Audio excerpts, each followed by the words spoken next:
नमस्कार। अनब्रेकिंग के इस वीडियो में आपका स्वागत है। मैं हूं राजेंद्र तिवारी। वेस्ट एशिया में इंटरेस्टिंग डेवलपमेंट्स हैं। प्रेसिडेंट ट्रंप ने खमनेई ने जो कल या परसों बयान दिया था, जिसमें उन्होंने जीत की बात कही थी और ये कहा था कि हमने इजराइल को घुटने टेकने पर मजबूर कर दिया, उसके जवाब में आज ट्रंप ने सो कॉल्ड लीडर कहा खमनेई को और धमकी दी कि हमने हमारी वजह से बचे नहीं तो बहुत ही बुरी मौत उनकी होती। और इस तरह की बातें नहीं करनी चाहिए। हम तो चाहते हैं कि इनको जो फ़ायदा हुआ है, जो नुकसान हुआ है, उस नुकसान की भरपाई हो जाए, इसलिए हम इन पर से प्रतिबंध भी हटा रहे हैं। लेकिन ये थैंक्स बोलने की जगह हमें गाली दे रहे हैं, तो ये बर्दाश्त नहीं होगा। इसका जवाब भी ईरान की तरफ से आ गया है और कड़ा जवाब आया है।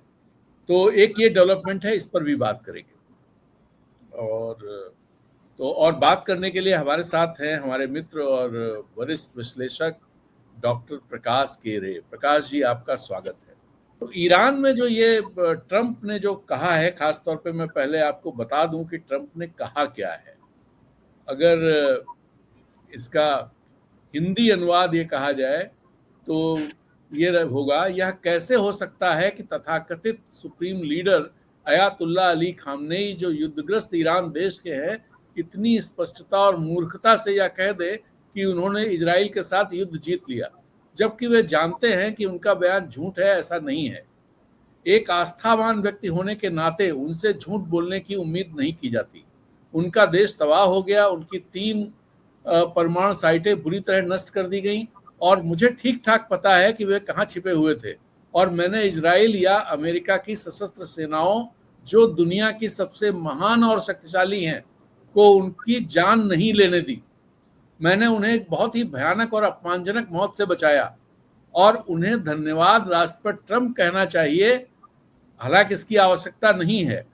वास्तव में युद्ध के अंतिम चरण में मैंने इजराइल से मांग की कि वे उन बहुत सारे विमानों को वापस बुला लें जो सीधे तेहरान की ओर जा रहे थे, एक बड़े हमले की तैयारी में, शायद आखिरी निर्णायक वार के लिए। इससे जबरदस्त नुकसान होता और कई ईरानी मारे जाते। यह युद्ध का अब तक का सबसे बड़ा हमला होने वाला था। पिछले कुछ दिनों में मैं प्रतिबंध हटाने और अन्य चीजों पर काम कर रहा था, जिससे ईरान को पूरी, तेज और व्यापक पुनर्प्राप्ति का बेहतर मौका मिलता। प्रतिबंध बहुत भारी पड़ रहे हैं, लेकिन नहीं, इसके बजाय मुझे गुस्से, नफरत और घृणा से भरा बयान मिला और मैंने तुरंत प्रतिबंध, राहत और अन्य सभी काम रोक दिए। ईरान को वैश्विक व्यवस्था की मुख्यधारा में वापस आना होगा, वरना उनके लिए हालात और खराब होंगे। वे हमेशा इतने गुस्से में, शत्रुतापूर्ण और असंतुष्ट रहते हैं और देखिए इसका उन्हें क्या मिला। एक जला हुआ बर्बाद देश जिसका कोई भविष्य नहीं, एक बिखरी हुई सेना, भयानक अर्थव्यवस्था और चारों ओर मौत। उनके पास कोई उम्मीद नहीं बची है और हालात और खराब ही होंगे। काश ईरान के नेता समझ पाते कि अक्सर शहद से ज्यादा मिलता है, सिरके से नहीं। और आखिर में उन्होंने लिखा है पीस। तो ये एक लंबा चौड़ा स्टेटमेंट ट्रंप ने दिया है, बहुत तल्खी भरा स्टेटमेंट है। और इसके जवाब में ईरान के विदेश मंत्री का जवाब भी आ गया है कि ईरान किसी धमकी को सहन नहीं करता है। और इजराइल के बारे में उन्होंने कहा है कि इजराइल घुटने टेकने मजबूर हुआ है, ये सच्चाई है। और वो जब उसकी हालत खराब हो रही थी, हमारी मिसाइलों से तहस नहस हो गया, तो डैडी के पास गया। डैडी, याद करिए, नाटो की बैठक में जो नाटो के प्रमुख हैं, उन्होंने ट्रंप को डैडी कहा था, अभी जो बैठक हुई थी। तो तंज करते हुए उन्होंने कहा कि तो इजराइल डैडी के पास गया और डैडी ने फिर इंतजाम किया और कहा कि भाई युद्ध रुकना चाहिए। इसको, इस डेवलपमेंट को किस तरह से देखा जाना चाहिए प्रकाश? देखिए, इसमें कोई नया एंगल नहीं है। एक तो अमेरिका और इजराइल और ईरान अपने अपने दावे करेंगे स्वाभाविक रूप से कि भाई हमारी जीत हुई है, जो है सो है। लेकिन इन बिटवीन हमको थोड़ा अगर हम पढ़ें तो वही निष्कर्ष है कि बेंजामिन नेतन्याहू ने और अमेरिका ने जिस तरीके की कोशिश करी कतर के साथ मिलकर, ये जो रही बात सीज फायर की या चाहे लड़ाई रोकने की, तो ईरान तो पहले दिन से कह रहा है। पिछले साल जो अटैक्स हुए थे उस समय भी ईरान ने कहा था कि हम युद्ध नहीं चाहते हैं। लेकिन जब उसके ऊपर युद्ध थोपा गया और उसने रेस्पॉन्स दिया, उसके बाद तो उसने केवल न्यूक्लियर डील के बारे में बात करी, उसने तो सीज फायर के लिए कोई प्रपोजल नहीं दिया। वो प्रपोजल आया भी तो अमेरिका और कतर की तरफ से आया कि अमेरिका ने कतर को इन्फॉर्म किया कि नेतन्याहू तैयार है, आप ईरान को तैयार करिए। ये बात तो सब जगह से साफ हो गई है, ऑफिशियल हो गई है एक तरीके से। अब देखिए ट्रंप पर मागा बेस का दबाव था और ट्रंप जानते हैं कि वो अपनी इकोनॉमी को अब वहां पे नहीं ले जा सकते कि एक और बड़ी लड़ाई में फंस जाए। और वो मान लीजिए कि आप चुनाव लड़के आए 2-3 बड़े मुद्दों पर, अगर किसी पे आप एक आध दो पे आप वो कर सकते हैं, यू टर्न ले सकते हैं या उसको डाइल्यूट कर सकते हैं, लेकिन पूरे के पूरे एजेंडे को ही आप 6 महीने के भीतर ही अगर आप उसको घूरे पर फेंक दें तो बहुत आपको डैमेज हो जाएगा। और हमें ये नहीं भूलना चाहिए कि ट्रंप के उपराष्ट्रपति का देखिए बयान क्या दे रहे हैं नहीं दे रहे हैं, लेकिन वो बयान में भी क्या बोल रहे हैं उसको ठीक से पढ़ा जाना चाहिए, और बंद कमरे में कैबिनेट की मीटिंग्स में क्या होती होंगी। तो मुझे लगता है कि ट्रंप ने अपने प्रो इजरायली जायनिस्ट समर्थकों को, खुद भी वो जायनिस्ट हैं, और अपने मागा बेस को, उन्होंने दोनों को सेटिस्फाई करने की कोशिश की। और एक बड़ी दिलचस्प घटना जो हुई है, जो कि भारत में भी और दुनिया भर में बड़ी चर्चा का विषय बनी है, कि न्यूयॉर्क के मेयर के पद पर डेमोक्रेटिक पार्टी के उम्मीदवार के रूप में जोहरान ममदानी का टिकट फाइनल हुआ है। और इंटरेस्टिंग है कि ममदानी ने जो अपना कोalition बनाया, उस कोalition में उनके सबसे जो क्लोज पार्टनर हैं, जो तीसरे नंबर पर आए हैं इस चुनाव में, वे यहूदी हैं। तो माना जा रहा है कि न्यूयॉर्क का जो ये प्राइमरी है वो एक्चुअली ट्रंप के एजेंडे पर, अमेरिका के फॉर एवर वार्स के एजेंडे पर, और अमेरिका की वर्किंग क्लास और मिडिल क्लास और जो गरीब तबका है उस पर क्या असर हो रहा है, उसको लेके ये एक जनमत संग्रह था। और कई लोगों ने इस बात को रेखांकित किया है, जिसमें मागा के ट्रंप के सबसे बड़े सपोर्टर स्टीव बैनन भी शामिल है। और उनका यह भी कहना है कि ये रेफरेंडम जो है 2025 में भी चलेगा, 2026 में भी चलेगा और 2027 में भी चलेगा। कहने का मतलब कि इस साल जो प्राइमरीज होंगी अलग अलग पार्टियों की, अलग अलग पोस्ट के लिए, हाउस के लिए, सीनेट के लिए, गवर्नरी के लिए, मेयर पदों के लिए, ये तो पहला है, अभी तो पहला हुआ है। और ये एक पार्टी का रिजल्ट आया है। लेकिन बहुत सारी प्राइमरीज हैं और अगले साल चुनाव है, इसी साल चुनाव है। तो नहीं, इस साल नहीं होंगे, 2026 में चुनाव होंगे। इस साल के एंड में है शायद। 2025 है ना ये? हाँ। अच्छा, 2025, 24, 26 कुछ जगहों पे होंगे और कुछ जगहों पे मिड टर्म जो होगा वो हाउस का जो इलेक्शन होगा वो अगले साल होगा। और फिर प्रेसिडेंशियल इलेक्शन होगा 2027-28 में। तो 27 में फिर उसकी प्राइमरी चलेगी प्रेसिडेंट पोस्ट के लिए। तो अब जब ममदानी की जो जीत हुई है उसके बाद तो मुझे लगता है कि और यह मुश्किल हो जाएगा ट्रंप को अपने मागा बेस को समझाने की। और इनफैक्ट ये लोग मागा बेस का जो वह ग्रुप है जो ये कहता है कि लगातार युद्ध ना हो और अपनी इकोनॉमी पे देखा जाए, अमेरिका फर्स्ट का एजेंडा, वे लोग बहुत खुश हैं ममदानी की जीत से। मतलब एक सोशलिस्ट डेमोक्रेटिक की जीत से राइट विंग मागा बेस खुश है। और वो यहां तक कह रहे हैं कि यह अमेरिका फर्स्ट एजेंडा है। अमेरिका फर्स्ट एजेंडा वो नहीं है जो ट्रंप नियो कंजर्वेटिव और नियो लिबरल के प्रेशर में ले रहे हैं।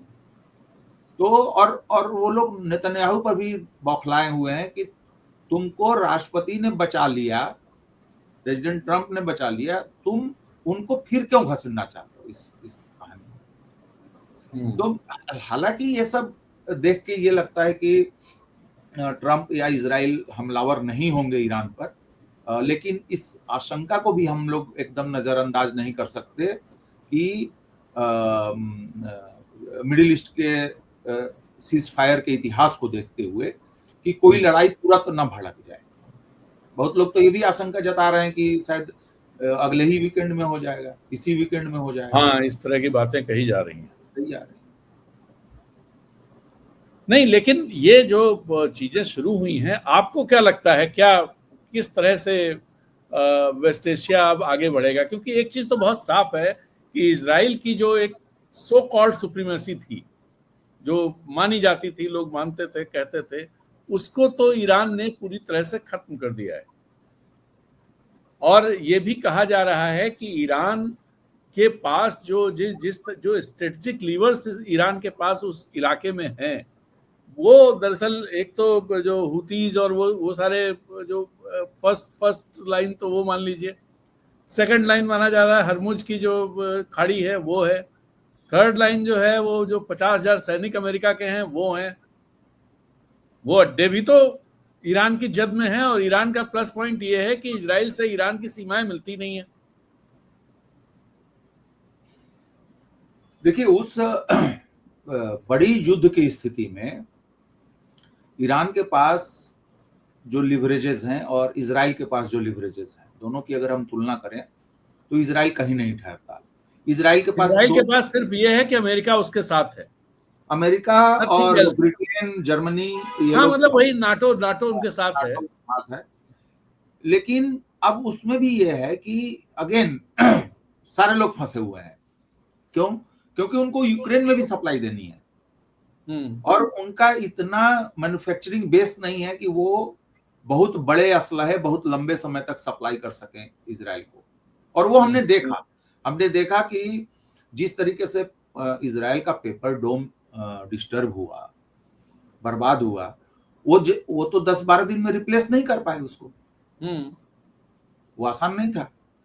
दूसरी चीज कि एक जो लिवरेज है इजराइल के पास कि वो सीरिया के रास्ते होके इराक में घुसे और फिर ईरान के बॉर्डर पर आए, तो इस स्थिति में उसको सीरिया में उसको दिक्कत होगी, उसको ईरान के अलाइज को मुकाबला करना पड़ेगा इराक की धरती पर और फिर वो ईरान के पास आएगा। और इस बीच में मिसाइलें भी चलेंगी और बाकी चीज भी चलेंगी। और उतनी बड़ी स्थिति में अरब के देश इतना बड़ा सुसाइडल निर्णय नहीं ले सकते हैं कि वे अमेरिका को ये छूट दे दें कि आप हमारे बेसिस का इस्तेमाल करके ईरान पर हमले करो। तब ईरान पर हमला करने के लिए अमेरिका को अपने जहाजों और पनडुब्बियों का इस्तेमाल करना पड़ेगा, जो उन्होंने परमाणु ठिकानों पर बम बरसाने के लिए किया, मिसाइलें दागी। जो इस्फहान और नतांज में जो गया है उसके बारे में बताया जा रहा है कि वो पनडुब्बी से आया है। ये जो B-2 आए थे ये तो फोर्दो में इन्होंने ऑपरेशन किया है। तो वे पनडुब्बियां और वे जहाज ईरान के लिए ज्यादा आसान होंगे निशाना बनाने में, बजाय कि वो इजराइल पर निशाना बनाए, क्योंकि वो उसके पास समुद्र के किनारे होंगे। और फिर हुर्मुज की आपने बात की कि अगेन अरब के देश फिर कहेंगे कि यार अब ये तो बहुत मुश्किल हो जाएगा हमारे लिए, सऊदी के लिए, कतर के लिए। नहीं, वो इतना इम्पोर्टेंट है। आज न्यूयॉर्क टाइम्स ने फुल पेज हरमुज की इम्पोर्टेंस पर स्टोरी छापी है। देखिए 22% तेल का दुनिया का वहां से ट्रांजिट हो रहा है। ये तो सिर्फ तेल और गैस की बात है, और भी सामान तो जा रहे हैं। अरब में थोड़ी होता है कि वे लोग तेल और गैस बेचते हैं और उसके बदले डॉलर मिलता है और डॉलर को खाते हैं। खाना ही तो खाते होंगे। वहां पर इतनी बिल्डिंग है, कंस्ट्रक्शन का काम चल रहा होगा, उसके लिए स्टील और लोहा कहां से जा रहा है, कैसे जा रहा है। और फूड, क्लॉथिंग, वे ऐसे इलाके हैं जो दुनिया भर के लग्जरी ब्रांड के बड़े मार्केट्स हैं, जो गल्फ कंट्रीज हैं, क्योंकि उनके पास बहुत ह्यूज कैश है, धनी देश है, तो वो सामान भी उसी रास्ते से जाते आते हैं। तो होर्मुज और देखिए, अब ऐसा नहीं है कि होर्मुज बंद होगा तो ईरान को दिक्कत नहीं होगी, ईरान को भी दिक्कत होगी, लेकिन सवाल यह है कि ईरान तो अब युद्ध में है, वो तो ऐसे ही बर्बाद हो रहा है, तो फिर थोड़ा सा और नुकसान सह लेगा तो क्या हो जाएगा? नुकसान तो हो ही रहा है, बर्बादी तो हो ही रही। हो सकता है कि तख्ता पलट हो जाए, हो सकता है कि ऑक्यूपेशन हो जाए, हो सकता है कि हमारे देश का बंटवारा कर दिया जाए। वैसी स्थिति में वो लोग तो मतलब एक्सट्रीम तक जाके लड़ना पड़ेगा ना, कोई भी देश लड़ेगा जब उसके अस्तित्व की बात आ जाएगी। लेकिन ऑक्यूपेशन तो ईरान का कैसे हो सकता है? नहीं, मैं ये कह रहा हूं कि जब उस तरीके की नौबत आ जाए, देखिए हाँ, बहुत एक्सट्रीम केस में भाई हो सकता है, वैसे तो नहीं लगता देखिए है। इजराइल हो या वेस्ट के देश हो, इनका कॉलोनियल इंपीरियल इतिहास से लेके आप इस सदी में हुए युद्धों के इतिहास तक अगर आप देखें, तो इनके लिए किसी भी तरीके की कोई नैतिकता, किसी तरीके की मानवता, युद्ध को लेकर दुनिया भर में तमाम जो संधियां हैं, समझौते हैं, अंडरस्टैंडिंग है, यूएन चार्टर है, इसको लेके इनके इनके पास एक पैसे का भी आदर नहीं रहता। वो तो तो ईरान वाले कॉन्फ्लिक्ट में ही दिख गया, यूएन कहाँ था। मैं यूएन तो कुछ कर भी नहीं सकता, क्योंकि यूएन कोई पावर नहीं है, कोई सुपर पावर नहीं है जहां हाँ कुछ। नहीं, इससे पहले भी इराक अफगानिस्तान कहीं भी कुछ नहीं था वो। लेकिन यूएन का एक चार्टर है जिसको कि सारे देश मानते हैं कि भाई युद्ध न हो, और युद्ध हो भी तो तमीज से, उसकी एक लिमिटेशन हो, मिलिट्री फाइट हो।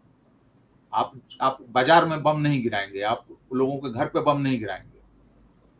अब नया खेला शुरू हुआ इजराइल में कि रिहायशी इलाकों में वो इस्तेमाल कर रहे हैं मिलिट्री यूज के लिए, जो कि यूक्रेन में भी हमने देखा। अभी अभी अभी अभी एक जगह अटैक हुआ, वहां से हल्ला हुआ, सिविलियन, फिर फोटोग्राफ्स रिलीज हुए, पता चलेगा कि मिलिट्री के लिए वो वेयर हाउसेस का काम वहां पे होता था। लेकिन आप लार्जर केस में देखें तो यूक्रेन वॉर में सिविलियन कैजुअलिटी क्या है, और आप गाजा में जरा जोड़ लीजिए। आप ईरान में भी किस तरीके से हुआ, तेहरान में और बाकी जगहों पे सिविलियन ठिकानों पर अटैक हुए। लेकिन जब अमेरिका अफगानिस्तान गया था तो उसने क्या किया था, अमेरिका इराक गया था तो उसने क्या किया था।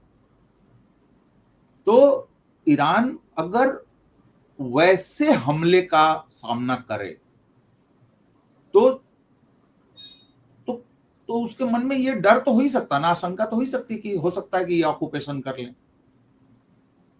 क्योंकि जब मान लीजिए कि हमारी साइजेबल पॉपुलेशन मारी जाए, हमारे शहर तबाह हो जाए, हमारा कमांड एंड कंट्रोल नष्ट हो जाए, और हमारी मिलिट्री डिफीट हो जाए, तो आसान से आप सीधे ऑक्यूपेशन नहीं भी करेंगे तो आप एक पपेट को बिठा के अपना काम निकाल सकते हैं। लेकिन वो बहुत कठिन है। दरअसल अकेला ईरान थोड़ी है कि आप मतलब जिस जो आप बात कर रहे हैं वो तब स्थिति बन सकती है जब ईरान बिल्कुल अकेले लड़ रहा हो। हाँ, और मैं ये नहीं कह रहा हूं कि ऐसा पॉसिबल है, मैं ये सिर्फ कह रहा हूं कि इस तरीके की स्थिति आने की आशंका में ईरान जो है बहुत जोर से लड़ेगा, बहुत मेहनत से लड़ेगा। हाँ, और फिर उसको बहुत तरीके की अरब के हमारे पड़ोसियों को नुकसान ना हो, और हुर्मुज बंद ना हो, और हम जो है हम ही पर प्रेशर डालो कि यूरेनियम इनरिचमेंट मत करो, और हम ही पे युद्ध थोपो। तो ये उस सिनारियो की मैं बात कर रहा हूं। और अगेन जो आप कह रहे हैं कि ऐसा नहीं पॉसिबल है, लग रहा है, तो वो भी मैं बेसिस बना के कह रहा हूं कि वो भी एक कारण है कि ये लोग शायद अटैक न करें। लेकिन चूंकि हमारे पास जैसे अभी लेबनान में फिर से अटैक शुरू हो गए हैं इजरायलियों के, आप गाजा में देख रहे हैं कि किस तरीके से रोज मारे जा रहे हैं, 100 लोग, 50 लोग, आज भी 20-25 की खबर है। वेस्ट बैंक में नए सेटलमेंट्स बनाए जा रहे हैं, सेटलमेंट नहीं मतलब फिलिस्तीनियों के घरों पे गोलियां मारी जा रही हैं और आग लगाया जा रहा है, वहां भी लोग मर रहे हैं। हालांकि इजरायली कैजुअलिटी भी हुई है, जैसे कि एक महीने में माना जा रहा है कि वहां 100 से ज्यादा जो है गाजा में उनके सैनिक मारे गए इसी एक महीने में। लेकिन अब चूंकि वहां मिलिट्री सेंसरशिप चल रही है तो बहुत खबर नहीं से, अभी पीछे उन्होंने माना है कि 7-8 लड़के हमारे मारे गए हैं, जिसका वीडियो भी हमास ने जारी किया, जिसमें कि एक बंदा जाके अकेले ही उस टैंक को जला देता है। तो पॉइंट ये है, अभी स्थिति यह है कि इजराइल तमाम चीजों के बावजूद सीज फायर का आदर नहीं करता है। उसका उसका रिकॉर्ड है, लेबनान के साथ सीज फायर हुआ, गाजा में 2-2 3-3 बार करने की कोशिश हुई। तो उसको लेके और क्या बेंजामिन नेतन्याहू थोड़े से झटके लगने के बाद अपनी वो बरसों बरसों की प्लानिंग को क्या किनारे रख देंगे, जिसमें कि ईरान में रिजीम चेंज करवाना उनका सपना है, उनका प्लान है, उनकी योजना है। तो उस आधार पे कहा जा सकता है कि ईरान पे वो हमले कर सकते हैं, क्योंकि अभी भी वो चाहेंगे कि अमेरिका को घसीट के लाएं किसी तरीके से। और इरानियंस जो अभी पोस्चरिंग दे रहे हैं, दो कारण है। एक तो उनका अपर हैंड दिखा इस युद्ध में, पहली चीज। दूसरी चीज कि उनको जो सेटबैक्स मिले हैं, उस स्थिति में अपनी मिलिट्री का, अपनी गवर्नमेंट का, अपने लोगों का मनोबल ऊंचा रखना, देश को यूनिफाइड रखना, देश के हौसले को बुलंद रखना, उसके लिए जरूरी है कि इस तरीके की बात की जाए। और तीसरा और सबसे इंपॉर्टेंट पहलू ये है कि अब ईरान के पास एक और लेवरेज आया है, जो अभी तक उसके लिए बर्डन माना जाता था, जो उसका न्यूक्लियर प्रोग्राम है। अब न्यूक्लियर प्रोग्राम अभी तक उसके लिए बर्डन था, अभी तक उसके लिए खतरे का कारण था कि अरे इसको बहाना बना के देखो अटैक हो जाएगा, ये और करने की, वो नैरेटिव गढ़ने की कोशिश वेस्ट ने की कि अभी भी पूरा तबाह नहीं हुआ है, अब टेबल पर आ जाओ। जैसा कि ट्रंप जो आप कोट कर रहे थे कि मैं तो इनको कंसेशन देने वाला था, मैं तो सैंक्शन हटा रहा था। तो अब ईरान जो है, जैसे ईरान ने एटॉमिक एनर्जी एजेंसी के साथ कोऑपरेशन करने से मना कर दिया, अब वो न्यूक्लियर प्रोग्राम है, वो अपने आप में एक न्यूक्लियर वेपन बन गया।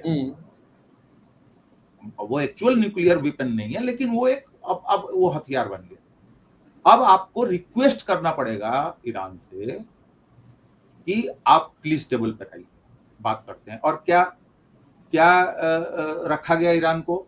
ईरान ने कहा कि भाई हम 3% पर आ जाते हैं, जो हमारे सिविल 3 समथिंग पर आ जाते हैं, जो कि हमारे लिए जरूरी है, बाकी हटा दीजिए। तो नहीं, आप 0 कर लें। अब इसको कौन मानेगा, क्यों मानेगा?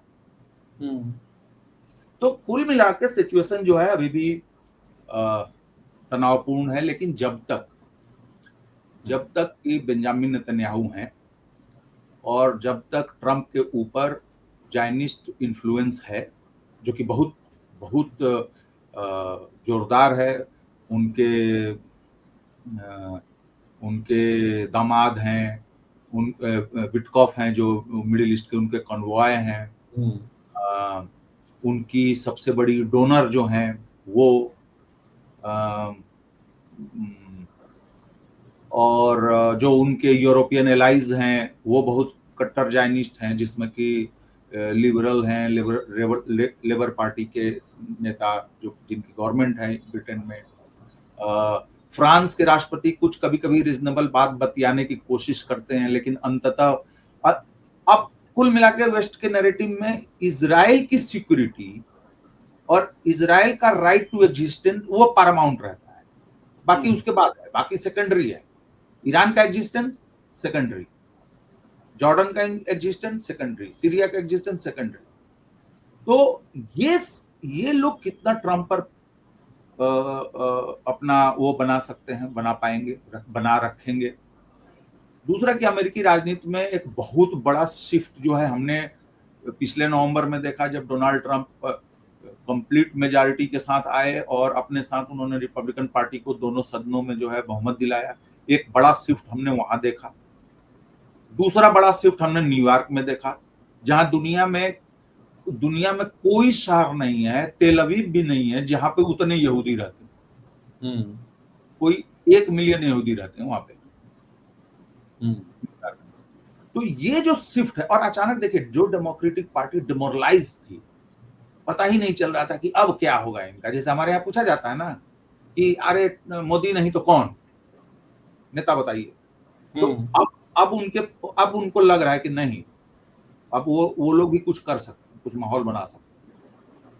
तो मैं समझता हूँ कि इन सारे एस्पेक्ट का कुछ ना कुछ असर पड़ेगा। और अभी बड़ी एक इंटरेस्टिंग चीज ट्रंप ने कल कही, कल क्या मतलब आज रात को, कि पुतिन ने कह दिया कि ट्रंप के आने के बाद रशिया को लेकर जो अमेरिकी नीति है उसमें शिफ्ट हुआ है। और ट्रंप ने उसके जवाब में क्वेश्चन पूछा गया तो कहा पुतिन रेस्पेक्ट्स अमेरिका, सी Jinping respects America, north Korean leader respects America. और फिर क्या बोल रहे हैं, पिछले साल ये स्थिति नहीं थी क्योंकि तब कमजोर राष्ट्रपति था, अब मैं हूं इसलिए वो लोग अमेरिका को रेस्पेक्ट करते हैं। और फिर उनकी बड़ाई भी करता है कि they are smart leaders, they are wonderful leaders, ये वो कर रहे हैं। डोनाल्ड ट्रंप का सबसे बड़ा जो सेटबैक है वो ये मन से जान रहे हैं कि बेंजामिन नेतन्याहू उनको अपनी कठपुतली बनाना चाहता है। और डोनाल्ड ट्रंप के बारे में दो बातें तो कोई इनकार नहीं कर सकता, वो वार मॉन्गर नहीं है, नंबर 1। ये इसमें कोई दो राय नहीं, वो चाहे जिससे बोले या वो उनके स्वार्थ हों, जैसे वो कि भाई तेल मिलेगा तो जाओ, मत नहीं तो मत जाओ। दूसरा कि ट्रंप कंप्लीट सरेंडर चाहते हैं। अगर आप उनके साथ दोस्ती करना चाहते हैं, उनके साथ काम करना चाहते हैं, तो आपको उनको पूरा रेस्पेक्ट शो करना पड़ेगा। और पुतिन इस बात को बहुत अच्छी तरीके से जानते हैं, इसलिए पुतिन आप देखेंगे कभी भी डोनाल्ड ट्रंप की डायरेक्ट आलोचना नहीं करते, क्योंकि वो जानते हैं कि ट्रंप को कैसे खुश रखा जाए, कैसे डील करना है, कैसे खुश रखना है साथ। और आप देखिए पुतिन को कितनी बड़ी डिप्लोमेटिक विक्ट्री मिली कि G7 का सबसे पावरफुल मेंबर जो है कह रहा है कि ये G8 था, तुम लोगों ने इसको खराब कर दिया, और इसको G9 हो जाना चाहिए, शी को भी वो लाने को तो वो है। हाँ, तो वो चीज है। कुछ समय पहले पूछा गया कि आप फिर नॉर्थ कोरियन लीडर से मिलेंगे, तो बोला व्हाई नॉट। तो ट्रंप को जो अभी सबसे बड़ा एजेंडा है ट्रंप का कि यूक्रेन में हम कुछ कर पाए, लेकिन प्रॉब्लम यह है कि ट्रंप के अंदर वो साहस नहीं है कि अकेले अपने यूरोपियन एलाइज को छोड़ के या उनको बिना साथ लिए वे पुतिन को रिटेन गारंटी दे दें कि यूक्रेन नाटो में शामिल नहीं। और पुतिन को कुछ नहीं चाहिए, पुतिन को सिर्फ ये चाहिए कि आप रिटेन में लिख कर दें कि यूक्रेन जो है नाटो में भविष्य में शामिल नहीं होगा और हम कल युद्ध रोक देंगे। सिंपल है, इसमें कोई 3-5 नहीं है। बाकी छोटी मोटी डिमांड्स हैं, जैसे कि यूक्रेन को डीमिलिटराइज होना पड़ेगा और ट्रांसपेरेंट होना पड़ेगा, ये सारी चीजें हैं जो कि उसके डिटेल्स हैं। लेकिन वो चीज ट्रंप नहीं कर पा रहे हैं, और ट्रंप नहीं कर पा रहे हैं तो उनको 2-3 चीजें नहीं हो पा रही हैं। एक, जो उन्होंने डील किया है, मिनरल्स डील, तो जब तक वहां शांति नहीं होगी तब तक उसका वो फायदा नहीं उठा सकता, कोई फायदा नहीं। हाँ। अमेरिकी कॉरपोरेशंस जो है वो दनादन जो है यूक्रेन में जमीनें खरीद रही हैं औने पौने दाम पे, क्योंकि लोग भाग रहे हैं या डिप्रेस्ड हैं, इकोनॉमी में कुछ दम नहीं है। और यूक्रेन बहुत रिच कंट्री जरूर है, लेकिन यूक्रेनियन उतने रिच नहीं है, तो वो अपनी जमीनें बेच रहे हैं, और वो जमीनें अमेरिकी कंपनियां घात लगा के खरीद रही हैं। और बाकी बहुत सारा इलाका और बहुत सारा खनिज जो है, खनिज वाला इलाका ऑलरेडी रशिया के पास जा चुका है। और अभी रशिया ने कुछ दिन पहले एक ऐसे इलाके को कब्जा किया है जहां पे लिथियम है, बहुत बड़ा लिथियम का भंडार है वहां पे। तो वो ना ट्रंप का काम हो पा रहा है, ना अमेरिकन कॉरपोरेशंस का काम हो रहा है। और पुतिन के इलाके में, जो पुतिन ने इलाका अपने देश में मिलाया है, वहां पे ऑलरेडी डेवलपमेंटल काम चालू हो गए। जैसे फॉर एग्जांपल मारियोपोल पूरा शहर बर्बाद हो गया था, वो पूरा फिर से बस गया, स्कूल, कॉलेज, चर्च सारे बन गए, मकान, घर सब बन गए नए। तो वो उनके गले में फांस है, क्योंकि जब तक यूक्रेन वार नहीं रुकेगा तब तक वो रशिया के साथ अपनी इकोनॉमी को जोड़ भी नहीं पाएंगे डोनाल्ड ट्रंप, जो कि उसके लिए जरूरी है। और अगेन, हालांकि इस पर हम लोग बाद में बात करेंगे, जैसा आपने कहा था ट्रेड डील का, कि क्यों ट्रंप चाहते हैं बार बार कि अपने एग्रीकल्चरल मार्केट के लिए, अपने एग्रीकल्चरल प्रोडक्ट्स के लिए वो भारत के दरवाजे खुलवाना चाहते। वो इसलिए कि उनको पता है कि, या तेल बेचना चाह रहे हैं ज्यादा से ज्यादा, क्योंकि उनको पता है कि 2019-2017 से इनफैक्ट चाइना जो है उनके एग्रीकल्चरल प्रोडक्ट्स की खरीद को लगातार कम कर रहा है। तो उनको दूसरा मार्केट चाहिए, उनको रशियन मार्केट चाहिए, उनको यूक्रेनियन मार्केट चाहिए, और इतनी सारी चीजों में अगर वो ईरान में आके फंस रहे हैं तो फिर ईश्वर ही मालिक है फिर अमेरिका का। अगर आपको ये बातचीत अच्छी लगी हो तो और लोगों को भी सुनाने का प्रयत्न करिए, उपक्रम करिए, और हमारे चैनल को की मेंबरशिप लीजिए, इसे ज्वाइन कीजिए, तो आप अनब्रेकिंग को ताकत देंगे। इसी के साथ याद दीजिए, फिर मिलते हैं एक नए वीडियो में। नमस्कार, जय हिंद।